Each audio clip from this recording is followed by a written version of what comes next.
राम राम राम श्री राम राम त्र्यम्बकं यज्जामहे सुगन्धिं पुष्टिवर्धनम् उर्वारुकमिव बन्धनान् मृत्युर्मोक्ष्यमामृताम्। आपके सुखों के लिए तत्पर एनर्जी गुरुजी। अधिकांश समय साधनाओं और अनुसंधान में लीन रहने वाले एनर्जी गुरु राकेश आचार्य भगवान शिव के अनन्य भक्त हैं। उन्होंने भगवान शिव को ही गुरु बनाकर अपना जीवन उनके अधीन कर रखा है। कॉस्मिक एनर्जी पर उनकी रिसर्च विश्व में अद्वितीय है। एनर्जी रिपोर्ट उनकी रिसर्च का एक उत्कृष्ट नतीजा है, जिसके जरिए विश्व में पहली बार किसी भी व्यक्ति की आने वाली ऊर्जा को रीड किया जा सकता है। इससे पहले स्कैनिंग करके लोगों की वर्तमान ऊर्जा का ही पता लगाया जा सकता था। एनर्जी को सूक्ष्म रूप में ग्रहण करते रहने के कारण भोजन अब उनकी जरूरत नहीं रहा। पिछले कई वर्षों से वे भोजन ग्रहण नहीं करते। अपनी असाध्य समस्याओं को लेकर हजारों लोग गुरुजी तक पहुंच रहे हैं। गुरुजी का कहना है कि आप उनके पास आ गए, बस यही आपका उपाय है। अब आप एंजॉय करें। आपकी बताई समस्याओं का समाधान गुरुजी खुद कराएंगे। इसके लिए गुरुजी की आचार्य टीम और एनर्जी टीम लगातार काम करती है। इसके लिए गुरुजी उसी समय आपकी समस्या सुनेंगे और उनका उपाय करने के लिए अपनी टीम को निर्देश देंगे। बदले में जो गुरुजी चाहते हैं वो है आपके चेहरे पर खुशी और आपके जीवन में सुख।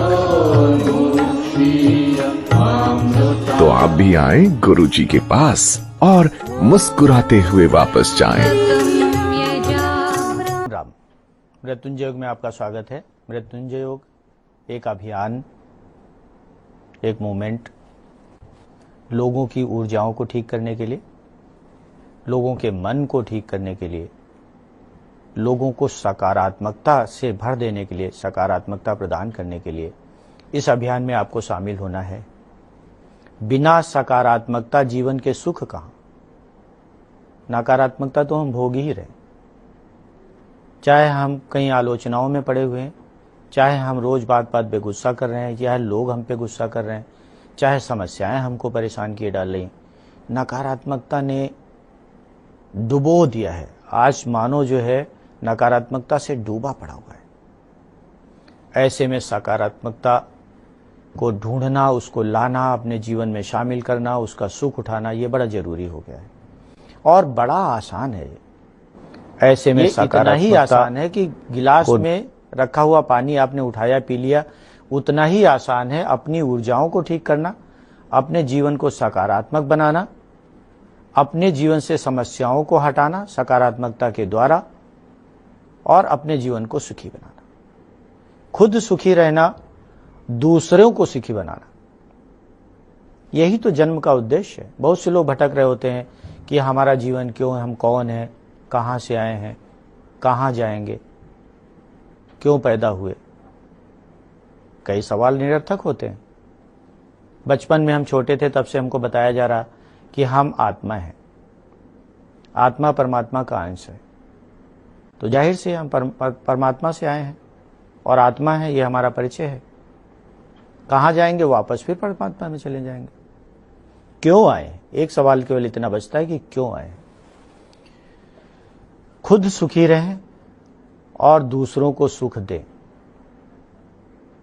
अगर ईश्वर की बात करें, हम उनकी संतानें हैं और हर माता पिता चाहता है कि उसकी हर संतान खुद सुखी रहे और दूसरी संतान को सुख दे।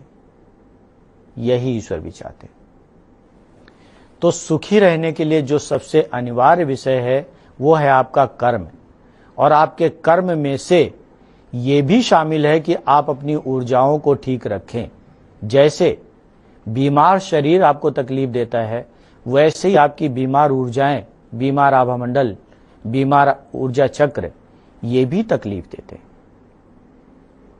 मन की तकलीफ देते हैं, धन की तकलीफ देते हैं, सामाजिक तकलीफ देते हैं, और यही ऊर्जा चक्र और आभामंडल खराब होने से ही शरीर भी बीमार पड़ता है। दूसरा कारण नहीं। इसी की वजह से बीमारी आती है। कई बीमारियां तो सिर्फ आभा मंडल की ही है, cancer, diabetic, BP, thyroid, tumour, रसौली, ये जितनी बीमारियां हैं शरीर पे इनके लक्षण होते हैं।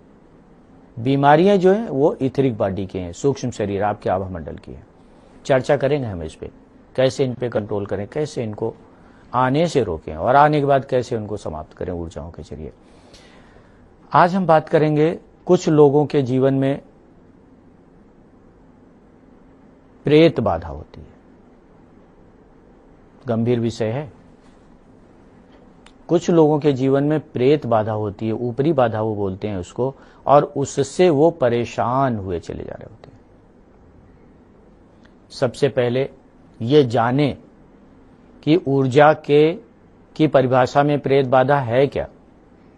उससे पहले ये जान लेते हैं कि जिनको ऐसा लगता है कि उन पे प्रेत बाधा है, उनमें से अधिकांश लोग वो हैं जिन पे प्रेत बाधा है ही नहीं। उन्होंने भय का भूत पैदा कर लिया है। जब भय का भूत पैदा कर लिया है तो उसका कोई इलाज भी नहीं, क्योंकि भूत तो है ही नहीं। अब आप झाड़ फूक करा लो, तंत्र मंत्र करा लो, जादू टोना करा लो, पूजा पाठ कर लो, यहां वहां तमाम दरबारों में भटकाओ, कोई लाभ नहीं होगा। क्यों नहीं लाभ होगा? क्योंकि वो प्रॉब्लम थी ही नहीं जिसके लिए आप ये सब कर रहे थे। अब जैसे तंत्र पे था कि तंत्र नहीं है फिर भी तंत्र का उपाय किया जाए तो दुष्परिणाम सामने आते हैं, समस्याएं बढ़ जाती हैं, उसी तरह से जिस पे प्रेत बाधा नहीं है और उसका इलाज प्रेत बाधा की तरह से किया जा रहा है तो उसकी भी समस्याएं बढ़ जाएंगी। ठीक उसी तरह से जैसे कैंसर का एक व्यक्ति रोगी नहीं और उसको कैंसर की दवाइयां खिलाते चले जाइए, कैंसर का ट्रीटमेंट उसको देने लग जाइए, दुर्दशा हो जाएगी उसकी, लाभ नहीं होगा, दुर्दशा हो जाएगी उसकी, बड़ी हानि। इसी तरह से जिन पे प्रेत बाधा नहीं है और उनका उपचार हो रहा है प्रेत बाधा की तरह से, चाहे झाड़ फूक से, चाहे मंत्र जाप से, चाहे अनुष्ठान से, या किसी भी तरह से, ठीक तो नहीं होंगे वो, क्योंकि प्रेत बाधा तो थी नहीं। उनकी दुर्दशा जरूर हो जाएगी। इसलिए सतर्क हो जाइए। जिस व्यक्ति को ऐसा लगता है कि उस पे या उसके किसी जानने वाले पे प्रेत बाधा है, ऊपरी बाधा है, वो व्यक्ति पहले परीक्षण करा ले कि वास्तव में है भी कि नहीं है। और इसका परीक्षण कर पाना सबके बस की बात नहीं है कि प्रेत बाधा है या नहीं है, इसका परीक्षण हो जाना जरूरी है। जिनको ऐसा लगता है कि प्रेत बाधा परेशान कर रही है, ऊपरी बाधा उनके परिवार में किसी को है या घर में कई लोगों को है, वो पहला काम तो शुरू कर दें, अपने घर में घंटा बजाना शुरू कर दें। संजीवनी घंटा घर में बजाना शुरू कर दें। घंटा बजेगा तो घर की समस्त नकारात्मकता टूटेगी, उसमें प्रेत बाधा भी शामिल है। भागना पड़ेगा उसको, घंटे की आवाज बर्दाश्त नहीं कर सकते। भूत प्रेत चुड़ैल ये जो होते हैं, जिस रूप में भी होते हैं, ये भटके हुए आभा मंडल है। इनको ज्यादा विभत्स करके बताया जाता है, लोगों को भयभीत किया जाता है। ये भयभीत होने का सब्जेक्ट नहीं है, इनसे क्या डरना है, इनके पास तो हमसे कम शक्तियां हैं। सिर्फ वो अदृश्य है, इसलिए आपको दिख नहीं रहे, इसलिए आप उनको कुछ भी मान लेते हैं। तो अभी हम बताएंगे ये क्या है। इससे पहले हम बता दें कि प्रथम चरण में प्राथमिक उपचार के तौर पे आप घर में घंटा बजाएं, संजीवनी घंटा बजाएं। जैसे मेरे पास ये संजीवनी घंटा रखा हुआ है, यहां रुद्राक्ष रखे हुए हैं, इनकी प्रोग्रामिंग की गई है। तंत्र मंत्र, ऊपरी बाधा और अन्य ग्रहों के दुष्प्रभाव, अन्य इस तरह की जितनी समस्याएं पैदा करने वाली ऊर्जाओं, उनको ये विखंडित करके बाहर निकलने में घंटे की मदद करते हैं। तो आप घंटे को इस तरह से बजाएंगे, 10 मिनट घर में रोज बजाइए। आप देखेंगे आपके विचार परिवर्तित होने लग जाएंगे। और वास्तव में अगर प्रेत बाधा है तो केवल घंटा बजाने भर से आपके घर से दूर हो जाएगी। भागना पड़ेगा, नहीं भागेगी तो वो खुद बीमार हो जाएगी। वो आभा मंडल, भटका हुआ आभा मंडल है, उसको घंटे की आवाज अच्छी नहीं लगती है। जिस तरह से कैक्टस होता है, कटीला पेड़ होता है कैक्टस, उसका पौधा लाके अपने घर में रख दीजिए। अगर ऊपरी बाधा है तो भागना पड़ेगा, क्योंकि जब वो शरीर, वो आभा मंडल उसके पास से गुजरता है कांटों से होता हुआ, तो उसका शरीर फट जाता है। कैक्टस लाके घर में रख लीजिए, घंटा बजाइए, शंख में पानी रखिए, 1 घंटा बजाते हुए इसके पास एक शंख रखिए, उसमें पानी भर के रखिए, बाद में उस पानी को घर पे छिड़क दीजिए। देखते हैं कैसे नहीं समस्या का समाधान निकलेगा। अगर वास्तव में प्रेत बाधा है तो आपको इतने भर से मुक्ति मिल जाएगी। अगर नहीं है, 2 तरह की प्रेत बाधा होती है, एक भय का भूत और एक वास्तव में। वास्तव में जो है हम पहले उस पर चर्चा करें कि वो है क्या चीज। कोई व्यक्ति जब उसकी मृत्यु होती है तो उसके साथ जन्म के समय 2 चीजें आती हैं, एक आभा मंडल और उसके पीछे पीछे आत्मा आती, जो आभा मंडल के जरिए काम करती। आत्मा के लिए भगवान कृष्ण कहते हैं कि इसको ना परिवर्तित किया जाता ना जा सकता, ना जलाया जा सकता, ना मारा जा सकता, ना काटा जा सकता है, ना बड़ा किया जा सकता है, ना छोटा किया जा सकता है। आत्मा अपरिवर्तनीय है। जब ये अपरिवर्तनीय है तो इतनी छोटी सी 6 ग्राम की आत्मा है आपके अंदर। अब सवाल यह है कि इतनी छोटी सी आत्मा और इतना बड़ा शरीर कैसे पैदा करे, कैसे सारी इतने बड़े संसार के काम करे। उसके लिए आभा मंडल, आभा मंडल ब्रह्मांडी ऊर्जाओं से बना हुआ है।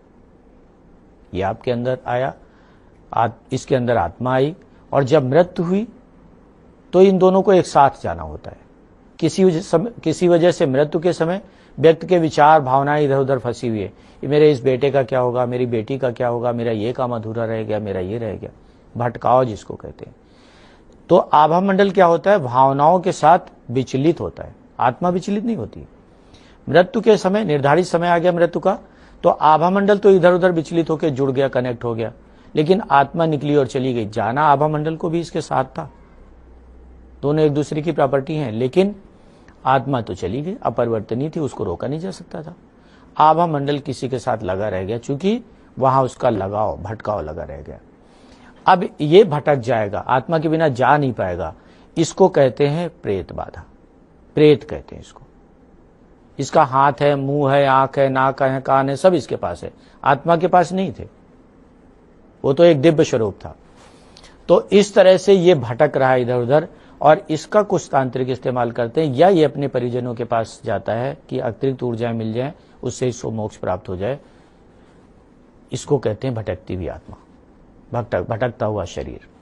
जिन घरों में धना बहुत ज्यादा रहता है, पैसा रुकता ही नहीं है, ऐसा लगता है जैसे श्राप लगा हुआ है,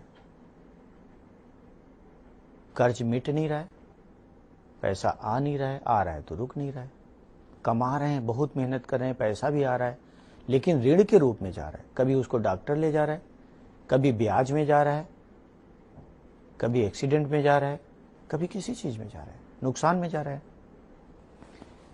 वहां दोष लगा हुआ है। ऐसी स्थितियां हैं तो कुबेर साधना कर लेनी चाहिए। कुबेर साधना से ये दोष समाप्त हो जाता है। और फिर लक्ष्मी साधना करिए, कुबेर साधना के साथ में लक्ष्मी साधना करिए। घर में एक सिद्ध किया हुआ कुबेर यंत्र स्थापित कर लीजिए, एक लक्ष्मी यंत्र स्थापित कर लीजिए।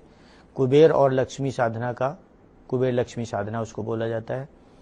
इसको आप, इसका विधान प्राप्त कर लीजिए, कर डालिए। धन्यवाद देंगे एक दिन आप मुझे कि हाँ, मैंने आपको ऐसी राय दी थी, आपने उसको अपनाया और लाभ मिला आपको। आज हम बात कर रहे हैं जिन पे ऊपरी बाधा होती, जिसको प्रेत बाधा कहते हैं, कैसे उससे मुक्त हुआ जाए। पहले तो आपने जान लिया कि वास्तव में जो प्रेत बाधा होती है वो क्या चीज है, भटका हुआ आभा मंडल। अब भय का भूत जो मन से उत्पन्न होता है, आभा मंडल वो भी था, आभा मंडल वो भी था जो भटक गया था, जो लोगों को परेशान करता है या लोग उसकी परेशानी के शिकार होते हैं। आभा मंडल ये भी है जब हम अपने मन से गहराई से सोचते हैं, मान लेते हैं। हो सकता है किसी तांत्रिक ने बता दिया हो, किसी पंडित ने बता दिया हो, किसी पुजारी ने बता दिया हो, किसी ओझा ने बता दिया हो, किसी ज्योतिषी ने बता दिया हो कि आपके ऊपर भूत है, आपके पीछे भूत लगा है, प्रेत लगा हुआ है, बाधा लगी, चुड़ैल छोड़ दी गई आपके पीछे। अब हम अगर उस पर विश्वास करते हैं तो हम इसको मान लेंगे, सच्चाई के रूप में स्वीकार कर लेंगे, हाँ ऐसा ही है। उसने लक्षण भी बताए, इसके लगने से आपके साथ ऐसा हो रहा है, फिर ऐसा हो रहा है, फिर ऐसा हो रहा है, फिर ऐसा हो रहा है। लक्षण भी बताया। हो सकता है आपकी बातों से अंदाजा लगा के बताया हो, या कि उसने अपनी किसी विद्या से पता कर लिया हो। तो आपने सच्चाई के रूप में इसको स्वीकार कर लिया। जैसे ही आपने सच्चाई के रूप में स्वीकार कर लिया तो आपके अवचेतन शक्ति ने काम करना शुरू कर दिया। अवचेतन शक्ति कैसे काम करती है? जिस बात को आप सच मानोगे, ये भगवान की जैसी पावर लेके बैठी है आपके पास में, कुछ भी क्रिएट कर देती, क्रिएटर है, निर्माता है।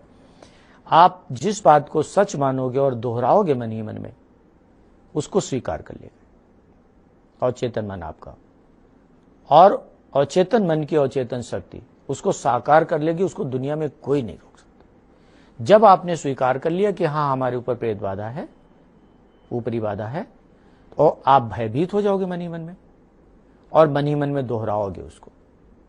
अब आपका मन की जो शक्ति है, अवचेतन शक्ति, वो काम करेगी और एक क्रिएट कर देगी। कहां से क्रिएट कर देगी? आपकी ऊर्जा से एक भूत पैदा कर देगी, प्रेत पैदा कर देगी। इसको कहते हैं अपना भूत पैदा करना, और ये सबसे खतरनाक होता है। ये बहुत खतरनाक होता है। क्यों? क्योंकि इसको खत्म नहीं किया जा सकता है। आप जो प्रभावित व्यक्ति है उसी की ऊर्जा से निकला हुआ है, उसी में घुस जाता है जाकर के, उसी से निकला और उसी में घुस गया जाकर के। तो स्वनिर्मित जो प्रेत होता है, अपनी ऊर्जाओं से तैयार जो प्रेत होता है, वो बहुत खतरनाक होता है। उसको तंत्र से नहीं हटा सकते, झाड़ फूंक से नहीं हटा सकते। ऐसे ही वो लोग हैं जो पूरे देश भर में भटक रहे हैं, जहां उनको पता कोई बता देता है फला जगह जाओगे ठीक हो जाओगे, बेचारे भाग पड़ते वहां पे, नहीं ठीक होते। पूरा जीवन इसी तरह से उनका निकल जाता है। क्यों?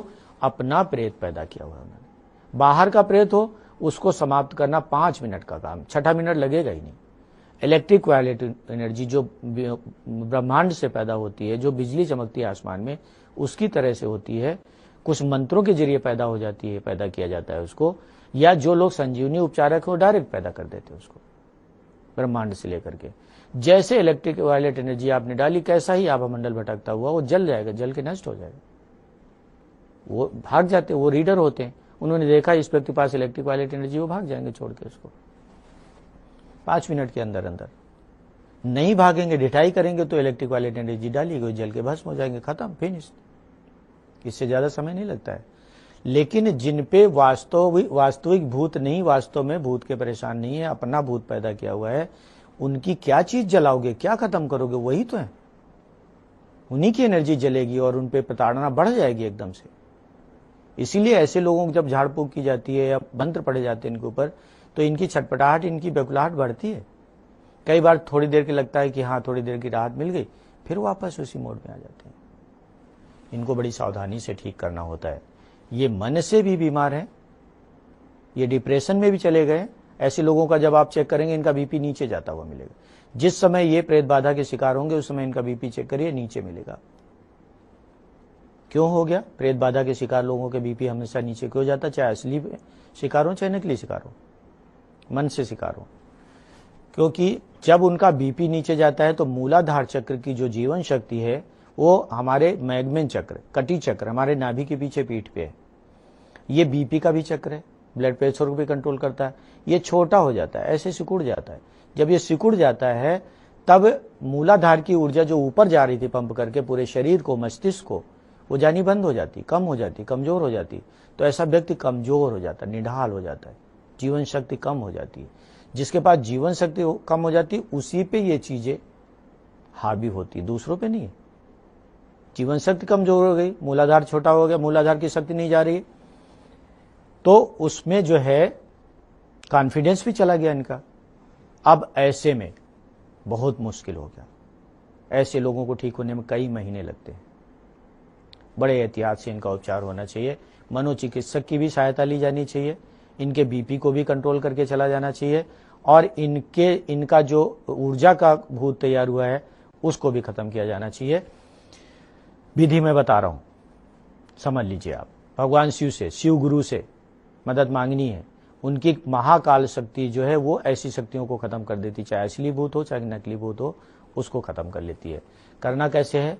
आराम से बैठ जाएंगे आप, दक्षिण की तरफ मुंह करके बैठेंगे इस विधि में, और भगवान शिव से प्रार्थना करेंगे, हे देवादिदेव महादेव, आप मुझ पर कृपा करिए, मेरे मन को सुखमय शिवाश्रम बनाकर इसमें आके विराजमान हो जाइए, मेरे मन मंदिर में विराजमान होइए। मुझे या जिस व्यक्ति को ये बाधा है उसके लिए बोलना है, इसको प्रेत बाधा से मुक्त करिए, उसका नाम लेके बोल रहा है। महाकाल शक्तियों का प्रयोग करके इसको प्रेत बाधा से मुक्त करिए, मेरे जीवन में सफलता स्थापित करिए, सुरक्षा स्थापित करिए। फिर थोड़ी देर तक आपको शांत होकर बैठना है।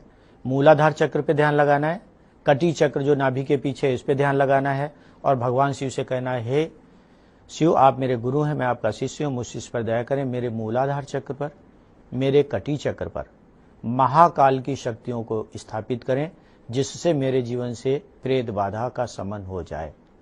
इसको 10 मिनट तक आंख बंद करके जाप करते रहिए, परिणाम निकल के आएगा। विश्वास के साथ करिएगा।